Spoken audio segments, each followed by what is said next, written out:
Hi అండి అందరికీ. ఈరోజైతే బీట్రూట్ బఠానీ ఎలా చేసుకోవాలో చూపిస్తాను చూడండి. ఈరోజైతే బీట్రూట్ అయితే హాఫ్ కేజీ తీసుకున్నాను. నేనైతే ఒక 3 పచ్చిమిర్చి, ఒక ఆనియన్, ఒక టమాటో తీసుకున్నానండి.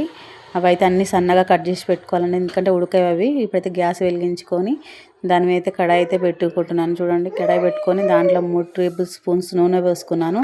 కొంచెం జీలకర్ర, కొంచెం ఆవాలు వేసుకోవాలండి. తర్వాత అవన్నీ వేసుకున్నాక ఒక కరివేపాకు వేసుకోవాలి, పచ్చిమిర్చి, ఆనియన్ వేసుకోవాలి. అవన్నీ మంచిగా బఠానీ కూడా వేసుకోవాలి. ఓకే, ఒక కటోర బఠానీ వేసుకున్నాను నేనైతే. వేసుకొని మంచిగా వేగాక టమాటో కూడా వేసుకోవాలి.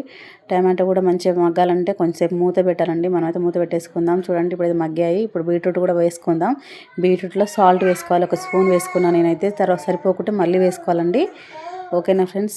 ఇప్పుడైతే అల్లం వెల్లిగడ్డ పేస్ట్, కొంచెం పసుపు వేసుకున్నా, వేగినాయి. ఇప్పుడు కారం అయితే వేసుకుంటున్నాను. కారం కూడా వేసుకొని మంచిగా వేపుకున్నాక ఏం లేదండి, ఇప్పుడైతే కొత్తిమీర వేసి దింపేసుకోవడమే. ఓకేనా ఫ్రెండ్స్, బాయ్ బాయ్.